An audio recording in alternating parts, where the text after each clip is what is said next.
I moved out there initially before I even thought that it was going to be a company. I moved out there for the summer before choosing to take a term off from Harvard. And that was well before I decided to drop out. And at the time, I just kind of wanted to experience Silicon Valley and see what it was like there, because it seemed like all these interesting companies came from there. And it just turned out to be an awesome place. But again, at the time, I mean, I knew nothing about running a company, right? So having access to all these people with different perspectives and who had all this experience out there was really useful for me when I was getting started. I was 19. So you said several times before that Silicon Valley suffers from short-term perspective. People change jobs very often. They searching of higher salary or just new hot thing, startup. Actually, Musk is kind of that way a little bit. What's your advice to entrepreneurs that want to start a business here and build something that they truly passionately believe in? Well, I think you kind of nailed it in your question. I mean, I think that the key is that, you know, building anything good just takes so much time. You need to really just care about it and like want it to exist. And like starting a company isn't a job, right? It's a life, right? And if that's what you want to do, I think that, you know, one thing that I see in Silicon Valley that always seems a little silly to me is people decide that they want to start a company before they know what they want to build. And I mean, to me, it really should go the other way around. I think you should have an idea of what you want to see happen in the world, and then a company is a vehicle or a tool to help do that. I mean, when I got started with Facebook, I didn't necessarily think that it had to be a company in the beginning. But then when I wanted to be able to hire more people besides me in order to work on more things at once, it became pretty clear that a company was better than the alternatives. Or I mean, it could have been a nonprofit, but then, you know, we wouldn't have been able to make any money, so we wouldn't have been able to pay the best people the most money in order to come. And, you know, really good people, I think, want to both do something that's going to change the world and be able to make a lot of money in the process. And I think that if you're starting a company, it needs to be something that you really believe in. And I think that's like really the first thing. And it's just, these things are hard and they take a long time. I mean, you know, one thing that's pretty crazy now is in the last year, 200 million people signed up for Facebook. And that's a huge amount, right, for 1 year.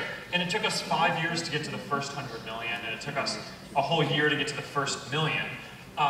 So I mean, these things, I mean, they have this way of accelerating over time if you focus on them and build a really good foundation. But even that takes time. It takes a really long amount of time to get there.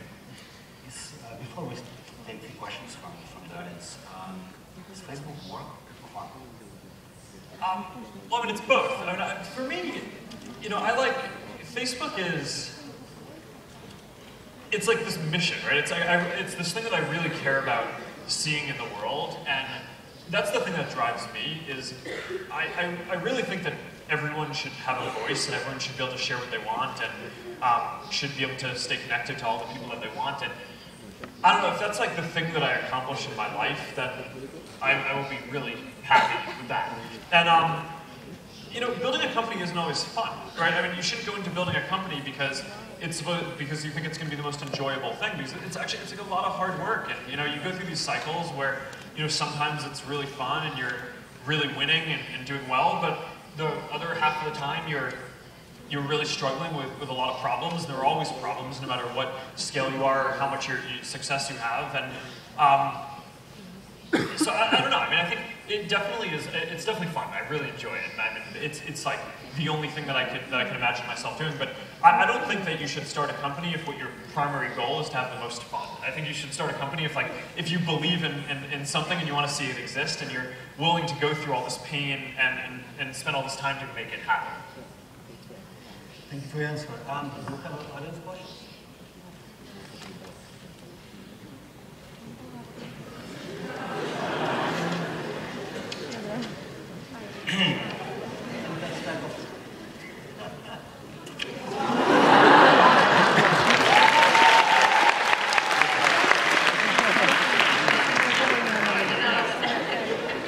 How much time do you guys have? A lot of them seem to do it. Are you married? You can take the phone. All right. Mark, hello. We're the champions. The guys are the champions of Russian champion programming competition. they came specifically from Yekaterinburg because you got here. And they know that a few people from the university work on Facebook. So when you come to Yekaterinburg, I don't know. I'm only in Russia for a few days, and then I need to head back. But so not on this trip, but hopefully sometime in the next few years I'll get back. That's a very specific question. That doesn't really give me a lot to expand on. a lot of Russians working on Facebook. Yeah, there are definitely a bunch. And we have a very diverse company, and there are a lot of folks from all over the world. And you know, I mean, one of the things that's interesting is that we have about 1,000 engineers in the company, and that's crazy if you think about it, because there's almost 1 billion users, and almost 1,000 engineers means that there's this ratio where, I mean, one of the things that we talk about is that every engineer at Facebook is responsible for about 1 million users. But one of the other interesting things is that, you know, we're just building the basis of the social platform, and there are all these apps that people use, and there are, you know, hundreds of thousands or millions of developers who are building apps, and those folks are building companies all over the world. So there are definitely folks from all over the world working at Facebook, but there are also folks all over the world building companies in their own countries that plug into Facebook, and that's really cool. I mean, there are a lot of pretty meaningful companies, especially in games and in Europe. There are two pretty big ones in the UK, Playfish and King.com, and Wooga in Berlin, and Spotify, which I mentioned before, is a music company that's based in Sweden. So there are a bunch of like really meaningful, awesome developers of Facebook who are like have companies that they're building all over the world. What's your favorite book? That's an interesting question.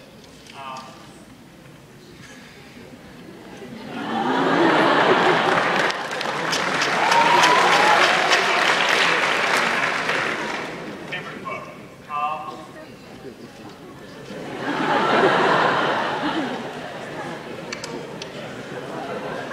No, I like reading. It's kind of, what's like a good one, honestly? Man, I don't know. I feel like this is like one of those questions that I get asked a lot, so I should just have an answer ready. But no, I don't know. I'm gonna pass. Great answer. All right, here's the last one from making something up. we have a student from Faculty of Journalism asking if she doesn't have a Facebook account. Well, why not? Well, that's why she wants to understand why should she prefer Facebook to Google Plus or MySpace and other social networks. Well, you should start using it. You know, one of the cool things about social networks is that you don't have to choose just one, right? So it's not like you're buying a phone and you have to choose, okay, I'm either going to get an iPhone or an Android phone, and then that's it. You have to make this decision.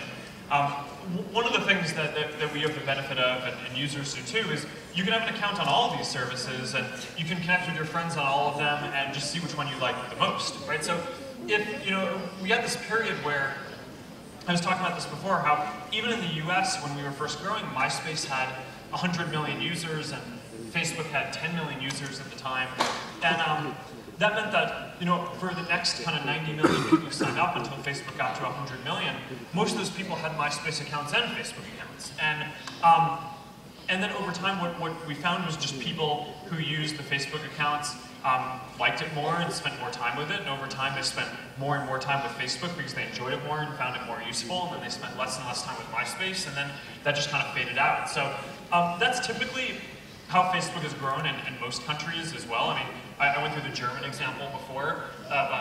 There's this German site that was basically a copy of Facebook, and everyone was on it. And then what happened was people didn't just one day decide that they were going to quit and shut down their account and open up a Facebook account. What happened was people opened up a Facebook account to try it out and see how much they liked it. And over time, they just found it more and more useful, and they started using it more, and then they started using the other one less. And then over time, it's just become less meaningful, and Facebook has become the social network that everyone uses in Germany. So I think that something similar is what I think might happen here, where it's not that one day everyone is going to choose to stop using other sites. I mean, people are going to use a lot of different sites. But what I hope is that people try out Facebook and enjoy it and get value from it. And if you do, then I think you'll find that over time you just spend more and more time using it. That's all we got for today. Oh, may I interrupt you for a moment, because we're still missing the host of this meeting, and he is now here, the rector of the Moscow State University.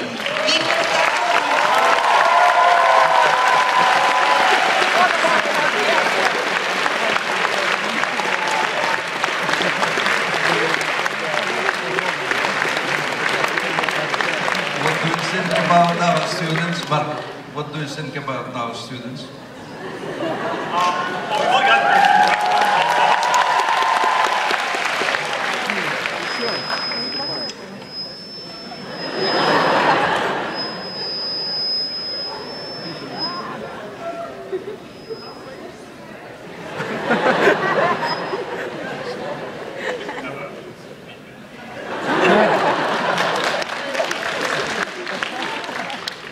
I would like to give to you a small present from Moscow University. Thank you.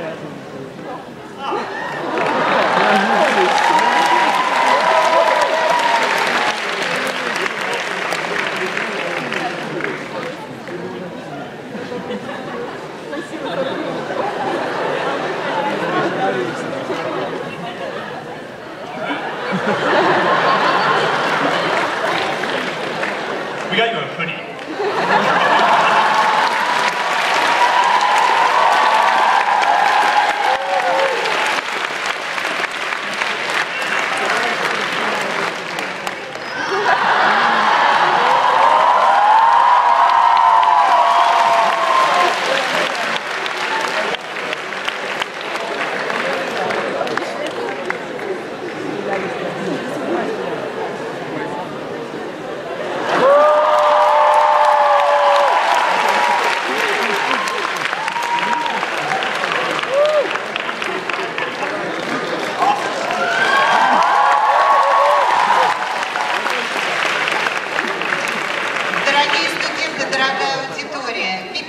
Только что приехал из Липецка, где он провел успешно конкурс «Учитель года», а Марку, видимо, нужно улетать. Только что мы получили напоминание его пресс-службы о том, что самолет Марка уже готовится к взлету. He's sitting to leave now Moscow in Moscow University. Mark, we know you are quite late for your plane and it's just time for you to start. So maybe